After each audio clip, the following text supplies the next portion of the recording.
Hello students, welcome to C Ganesha classes. मैं हूं प्रवीण कुमार और आज हम डिस्कस करेंगे अगेन मैकेनिकल इंजीनियरिंग गेट का एक क्वेश्चन। हमारे वीडियो में हमारी कोशिश रहती है कि हम किसी एक पर्टिकुलर क्वेश्चन के माध्यम से उसके पीछे जितने भी कॉन्सेप्ट है उसको डिस्कस करें। फिर भी अगर क्वेश्चन में कोई ऐसा कॉन्सेप्ट हो जो हमारे से डिस्कस करना मिस हो गया हो तो प्लीज़ कमेंट सेक्शन में हमें उसके बारे में बताएं ताकि हम उसको नेक्स्ट वीडियो में एड्रेस कर सकें। तो चलिए स्टार्ट करते हैं। तो क्वेश्चन अपने पास है गेट 2016 का मैकेनिकल इंजीनियरिंग का क्वेश्चन नंबर 6 सेट 1।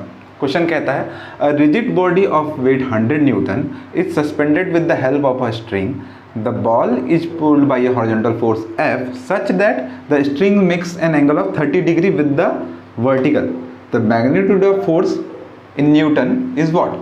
सो जब भी कोई क्वेश्चन दिया जाता है तो हमको उसके एक एक टर्मिनोलॉजी को समझने की कोशिश करनी चाहिए। तो आइए, क्वेश्चन को तभी हमने ऐसे पढ़ा जैसे जनरल पढ़ते हैं, अब क्वेश्चन को थोड़ा आराम से और ढूंढ के पढ़ेंगे। तो सबसे पहले बोला है क्या, अ रिजिड बॉडी। ठीक है, क्वेश्चन को और आगे पढ़ने का मतलब है नहीं अगर इसके बारे में हमको पता नहीं। रिजिड बॉडी, कई बार हम लोग क्वेश्चन में चीज़ों को ऐसे ही छोड़ के चले जाते हैं, जबकि हर एक वर्ड का अपना कुछ मीनिंग होता है उस टॉपिक से। ठीक है, तो इस वाले क्वेश्चन में जैसे जब बोला है अ रिजिड बॉडी तो हमको पता होना चाहिए रिजिड बॉडी होती क्या है। ठीक है, तो उसके लिए पहले हम लोग समझते हैं एक मतलब एक्चुअल में एक नॉर्मल बॉडी और रिजिड बॉडी में अंतर क्या होता है। तो इन जनरल हम लोग कैसी सबसे सरल चीज़ों, जब हम जीवन में किसी भी चीज़ का डिस्कशन करना चाहते हैं तो हम लोग क्या करते हैं, सबसे सिंपल चीज़ को पहले समझने की कोशिश करते हैं। अगर सिंपल चीज़ समझ में आ गया तो क्या होगा, हमको कठिन चीज़ें क्या होंगी समझ में आ जाएंगी। तो सबसे सिंपल चीज़ क्या होता है, एक पॉइंट दुनिया में अगर यहाँ पे अगर ये सरफेस भी बना है तो सबसे पहले एकदम छोटा सा एक तो सफ़ेद का कर्ण जुड़ा होगा, ऐसी बहुत सारे सफ़ेद सारे कर्ण जुड़े होंगे तो ये पूरा एक वाइट बोर्ड बना होगा। ठीक है, तो वैसे ही मान लीजिए कोई एक पॉइंट है ए, मैंने कहा पॉइंट ए, तो ऐसे कि बहुत सारे यहाँ पे तो हमने सारे पॉइंट्स को मैंने जब ये तो पॉइंट ए हो गया, अब मैंने बहुत सारे पॉइंट्स इसमें बनाए A B C D, यहाँ पे दिखाने के लिए बना दिया। इसमें बहुत सारे पॉइंट्स हैं छोटे। ठीक है, ऐसे करके तो ये सब पॉइंट्स मिल के क्या बनेंगे, एक साथ ही सारे पॉइंट्स को हम लोग देखेंगे तो क्या मिलेगा, ये हम लोग को एक रेक्टेंगल की तरह एक शेप दिख रहा है।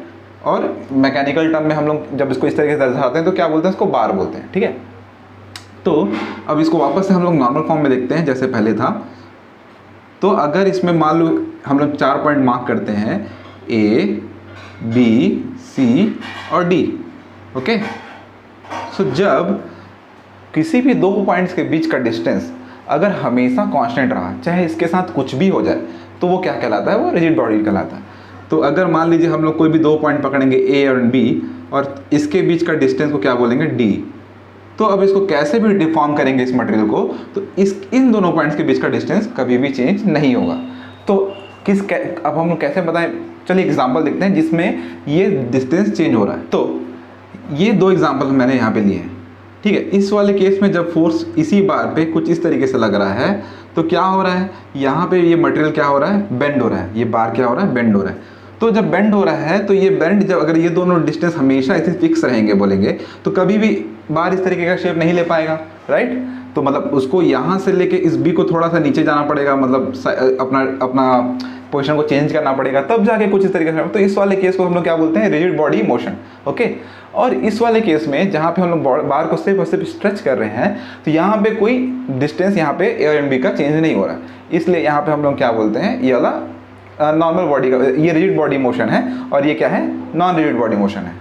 तो शायद मैंने इसको पहले वाले मतलब टर्मिनोलॉजी में रिजिड बॉडी बोल दिया था, तो ये नॉन रिजिड बॉडी मोशन है और ये बॉडी, हम लोग को कन्फ्यूजन ना हो करके यहाँ पे इसको लिख लेते हैं। सो ये हमारा क्या है, नॉन रिजिड बॉडी, और ये हमारा क्या है, रिजिड बॉडी। तो क्वेश्चन में हम लोग को इस टाइप के बॉडी को कंसिडर करने बोला है। तो ये तो होता है हमारा नॉन रिजिड बॉडी और रिजिड बॉडी। तो रिजिड बॉडी हमको समझ में आ गया जिसके में 2 पॉइंट के बीच में कभी भी डिस्टेंस चेंज नहीं होगा। ठीक है, तो आइए देखते हैं क्वेश्चन में उसके आगे क्या बोला है। तो a rigid body of weight 100 newton is suspended with the help of string. Suspended मतलब वो क्या हुआ, लटका हुआ है। किसके हेल्प से, स्ट्रिंग के हेल्प से। तो ठीक है, हम लोग को कहीं से एक स्ट्रिंग से लटकाना है, तो आइए पिक्चर ड्रॉ करते हैं क्वेश्चन का कैसे दिखेगा। तो एक मतलब ऊपर एक हमने कोई वॉल सरफेस ले लिया, वॉल सरफेस को मैकेनिकल इंजीनियरिंग में या किसी भी मतलब पिक्चराइजेशन फॉर्म में हम लोग इस तरीके से दर्शाते हैं, फिक्स्ड, मतलब ये फिक्स्ड है। ठीक है, अब यहाँ से एक स्ट्रिंग को लटकाना है।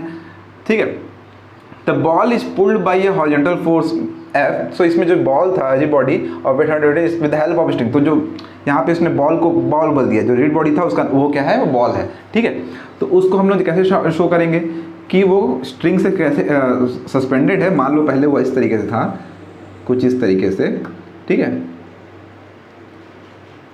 अब हम इसको क्या कर रहे हैं, pulled bye horizontal force F, इसको फोर्स F से खींचेंगे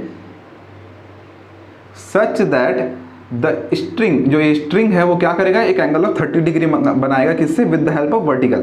तो अगर ये वर्टिकल है तो इससे क्या करेगा, 30 डिग्री पे हम लोगों ने क्या किया, बॉल को ले गए, ठीक है। और ये हॉरिजॉन्टल फोर्स तो अभी लग ही रहा है क्योंकि इसको यहाँ पे होल्ड करके रखा है, तो ये एंगल अपना क्या हो गया, 30 डिग्री, ठीक है, विद द वर्टिकल। अब हमको ये बताना है कि ये मैग्नीट्यूड ऑफ फोर्स कितना है, ठीक है। तो ये हमारा है क्वेश्चन का केस। तो हम लोग को अब जब इस वाले केस में जब हो गया तो हम लोग को क्वेश्चन में बोला है कि फोर्स F को डिटरमाइन करो, ठीक है। अच्छा, जब भी इस टाइप का मैकेनिकल क्वेश्चन, जब भी इस टाइप का कुछ न्यूमेरिकल एबिलिटी वाला क्वेश्चन आता है, मेक श्योर कि किस यूनिट में पूछा है। यहाँ पे पूछा है न्यूटन्स में।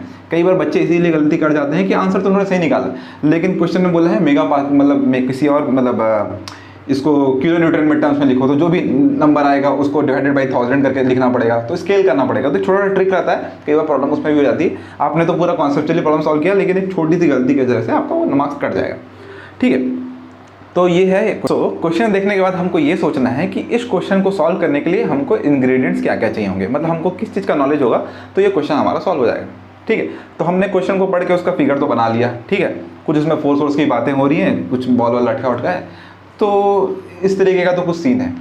तो चलिए रियल लाइफ में देखते हैं कि जब किसी बॉडी में जब फोर्स लगता है तो मतलब एक्चुअल में ये भी रियल लाइफ सिचुएशन है, लेकिन आइए देखते हैं कॉन्सेप्ट कि ये फोर्स F लगने से क्या क्या होता है। तो जैसे हमने अपनी बात जो स्टार्ट की थी एक पॉइंट से, तो आइए इस पॉइंट में अगर हम फोर्स लगाना स्टार्ट कर दें, कुछ भी फोर्स लगाते हैं, मान लीजिए F1 लगा दिया, या इस पे F2 लगा दिया, या इस पे F3 लगा दिया, या इस पे F4 लगा दिया, ठीक है।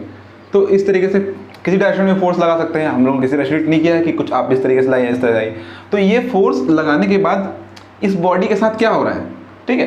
तो पहले हम लोग देखते हैं कि इस बॉडी जो पॉइंट ए है, हम लोग बोल रहे हैं कि यहाँ पे ये कुछ नहीं कर रहा है, ये यहीं पे स्टेबल है। अगर स्टेबल है मतलब क्या है, स्टैटिक है, यहाँ पे स्टैटिक है क्योंकि मूव नहीं कर रहा है। और मूव नहीं कर रहे हैं तो हम लोग एक बात और भी बोल सकते हैं, हम लोग को ये स्पेसिफिकली यहाँ पे बताना पड़ेगा कि ये एक्सेलरेशन इसका 0 है, तो तब हम लोग क्या बोल सकते हैं, इसका नेट फोर्स इसमें क्या हो रहा है, 0 हो रहा है। अच्छा, न्यूटन्स का जो सो न्यूटन्स का लॉ ऑफ मोशन हमको कहता है कि जो फोर्स इज इक्वल्स टू होता है मास इनटू एक्सेलरेशन। तो जब हमने पॉइंट बोला तो कोई भी पॉइंट का कुछ मतलब मास तो होगा ही उसका, तो उसका आइडेंटिटी बोलते हैं। मान लो इसका मास जो है वो क्या है, m, ठीक है। तो अगर इसका मास m है और उस पर एक्सेलरेशन अगर कुछ है तो उस पर कुछ ना कुछ फोर्स लग रहा है, ठीक है। तो अगर हम लोग यहाँ पे हम लोग बोलते हैं कि इसका एक्सेलरेशन 0 है, इस वाले केस में अगर एक्सेलरेशन 0 है तो क्या हो जाएगा, फोर्स 0 हो जाएगा, ठीक है। फोर्स क्या हो जाएगा, फोर्स इज इक्वल्स टू 0 हो जाएगा, ठीक है। चलिए, अगर फोर्स 0 हो जाएगा तो हम लोग कैसे इसको शो करेंगे, मतलब सॉल्व कैसे करेंगे। तो जब भी किसी चीज़ को सॉल्व करने के लिए हम लोग को क्या चाहिए रहता है, फ्रेम चाहिए रहता है। तो सबसे पहले हम लोग क्या करेंगे, कोऑर्डिनेट फ्रेम ड्रॉ करेंगे। तो आइए पहले यहाँ पे कोऑर्डिनेट फ्रेम ड्रॉ करते हैं। मान लीजिए इसको बोलते हैं x, इसको बोलते हैं y, ओके। तो अगर ये x एंड y हो गया तो अब क्या होगा, यहाँ पे एक वेक्टर ट्रांसफॉर्मेशन रूल लगाना पड़ेगा हम लोग को। तो अगर मान लीजिए ये एंगल थीटा है, ये दोनों अगर अलाइंड है एक ही लाइन में, और इधर से ये वाला एंगल जो है इनका अल्फा मान लीजिए, ठीक है। तो कुछ नहीं, किसी भी, अब इसको रिजॉल्व करके, इसको इधर रिजॉल्व करके, इसको इधर रिजॉल्व करके, मतलब इसको x मिला के और इसको y मिला के, तो एक्चुअली देखिए अगर एक सिंपलेस्ट केस लेते हैं उसमें देखते हैं क्या होता है। मान लीजिए हम लोग इतना ही x and y F1 force को देखते हैं, तो ये लग रहा है F1, ये है x, ये हो गया y। तो ये अगर थीटा है तो x डायरेक्शन में जो fx लगेगा वो क्या होगा, F1 cos थीटा। और y डायरेक्शन में जो अगर Fy लग रहा है, इसको यहाँ पे लिखते हैं, इसको मिटा देते हैं, नहीं मिटाते नहीं है, इसको मिटा देते हैं। तो पर क्या होगा, Fy क्या होगा, F1 sin थीटा।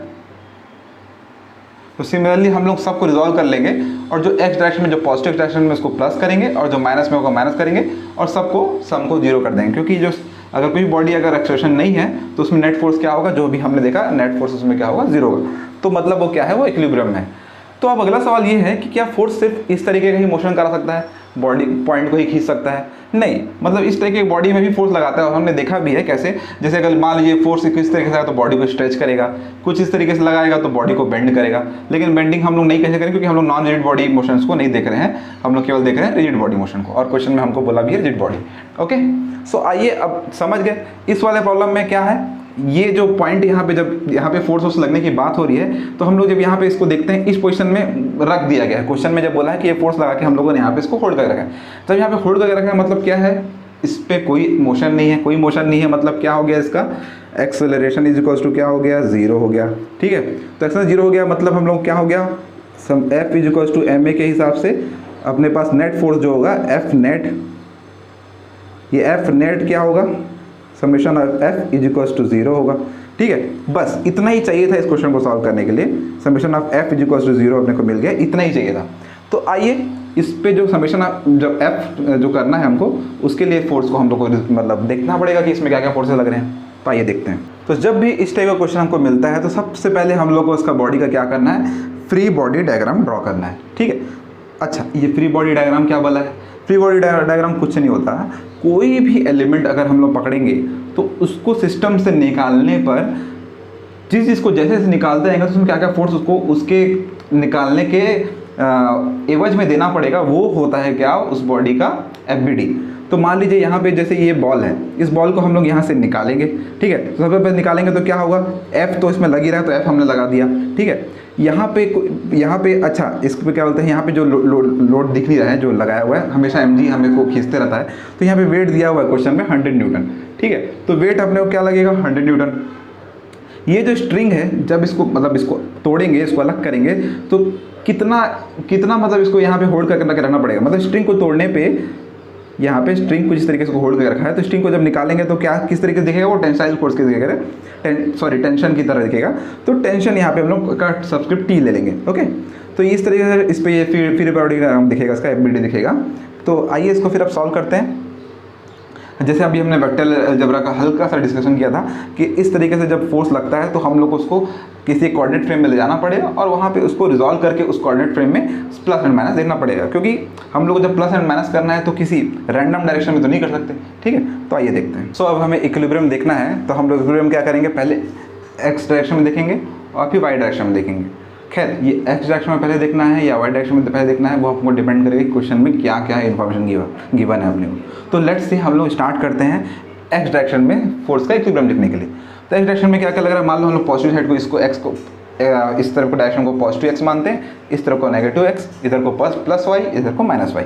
तो सबसे पहले समेशन ऑफ एक्स जब लिखेंगे, summation of F X equal to, क्योंकि नेट फोर्स 0 है, क्योंकि इसमें एक्सेलरेशन 0 है, तो एफ नेट क्या है, इसमें क्या है 0 है, एफ नेट क्या है 0। तो एफ नेट 0 है मतलब एक्स डायरेक्शन में फोर्स 0 होगा, वाई डायरेक्शन में भी 0 होगा। तो एक्स डायरेक्शन में सबसे पहले एक्स डायरेक्शन में पॉजिटिव एक्स डायरेक्शन में क्या लग रहा है, एफ लग रहा है। प्लस करने के बाद यहाँ पे जो अगला फोर्स लग रहा है वो नेगेटिव डायरेक्शन लग रहा है। वो नेगेटिव में क्या लग रहा है, टी, क्योंकि एंगल 30 था, वर्टिकल से ये एंगल 30 उन्होंने बनाया था, तो यहाँ से क्या होगा, ये 60 डिग्री होगा हॉरिजॉन्टल से। तो T cos of 60, T cos of 60 क्या हो गया, यहाँ पे लिख दिए, क्योंकि माइनस डायरेक्शन में है तो यहाँ पे माइनस आ गया। अब क्योंकि नेट फोर्स ये समेशन जो है इसको और अच्छे से लिखना है, तो क्या कर सकते हैं इसको, plus and then minus of this is equals to 0। So इतना करने के बाद हमको क्या होगा, अगर सिर्फ ये क्वेश्चन को तो प्लस को हटा देते हैं, प्लस माइनस माइनस होता है, तो यहाँ पे माइनस डाल दिए। तो अब देखिए यहाँ पे ये जो इक्वेशन है ये अभी सॉल्व नहीं हो पाएगा। क्यों, क्योंकि यहाँ पे 2 वेरिएबल है और एक इक्वेशन है। 2 वेरिएबल क्या क्या है, हमको एफ नहीं पता, हमको टी भी नहीं पता, तो ये क्वेश्चन सॉल्व नहीं होगा। तो हम यहाँ पे मानते हैं हम यहाँ रुक गए। तो आइए चलते हैं वाई डायरेक्शन में, क्योंकि वाई डायरेक्शन में भी हमको इक्विलिब्रियम करना है। तो वाई डायरेक्शन में अगर इक्विलिब्रियम करने जाएंगे तो वहाँ पे क्या करेंगे अपन, फिर से summation of F I equals to 0, net force on the Y direction is 0। तो उस पर देखते हैं वाई डायरेक्शन में सबसे ऊपर किस तरफ टेंशन जो लगा रहा है वो कितना फोर्स लगा रहा है, तो वो क्या लग रहा है, टी ऑफ साइन 60। तो टी ऑफ साइन 60 अपन लिख लेंगे। ठीक है, अब प्लस अगेन जो ये जो फोर्स है माइनस तरफ चल रहा है, मतलब माइनस वाई तरफ चल रहा है, तो कितना होगा, plus of minus of 100 Newton. ठीक है, और प्लस माइनस माइनस जाएगा तो माइनस। ठीक है, तो अब यहाँ पे इस इक्वेशन को देखेंगे तो हमको क्या दिख रहा है, इस इक्वेशन में केवल एक ही अननोन है जो कि है टी, तो ये तो सॉल्व हो जाएगा। तो आइए इसको सॉल्व करते हैं। इसको इधर भेजे, 100 को उस तरफ भेजे, और इधर sin 60 का वैल्यू होता है √3/2, तो इसको यहाँ पे भेजे, तो इसको सॉल्व किया तो क्या आएगा 200/√3। ठीक है, अब जब t मिल गया है तो t मिल गया तो t यहाँ सब्स्टिट्यूट कर सकते हैं। t जैसे यहाँ सब्स्टिट्यूट करेंगे तो हमको क्या मिल जाएगा, f मिल जाएगा। t का वैल्यू हमने 200/√3 डाल दिया, cos 60 का वैल्यू कितना होता है 1/2, सो हमको f का वैल्यू कितना हो जाएगा 100/√3। ओके, लेकिन क्वेश्चन में हमको क्या होता है, हमको एक न्यूमेरिकल वैल्यू चाहिए, तो रेशियो फॉर्म में लिख नहीं सकते, हमको क्या बनना उसका, हमको साइंटिफिक कैलकुलेटर यूज़ करना पड़ेगा, जो मतलब डिजिटल कैलकुलेटर, सॉरी, उसको कैलकुलेट करके हमको क्या आएगा 57.735 न्यूटन। तो ये हमारा होगा आंसर। ओके, सो क्वेश्चन में जो भी कॉन्सेप्ट चाहिए था, जैसे कि रिजिड बॉडी चाहिए था, ठीक है, और फिर कैसे हम लोगों ने बॉल को ड्रॉ किया, और किस तरीके से मतलब हमको यहाँ पे अगर क्वेश्चन को सॉल्व करने के लिए हमको क्या चाहिए, इक्विलिब्रियम का ज़रूरत होगा, क्योंकि यहाँ पे नेट फोर्स 0 है। ठीक है, तो इक्विलिब्रियम जब होता है तो वहाँ पे नेट फोर्स 0 करने के बाद फोर्स को किस तरीके से रिजॉल्व करते हैं, तो हमने यहाँ पे सीखा। रिजॉल्व करने के बाद हमने क्वेश्चन को सॉल्व किया। इसके बावजूद इस क्वेश्चन में अगर ऐसा कोई भी टॉपिक है जो इस क्वेश्चन में छुपा हुआ है लेकिन मैंने उसको नहीं कवर किया है, तो प्लीज़ मुझे ये बात आप अपने कमेंट सेक्शन में बताएं, जिससे क्या हम क्या करेंगे उसको अगले वीडियो में हम क्या कर सकते हैं, इसको एड्रेस कर सकते हैं। Thank you.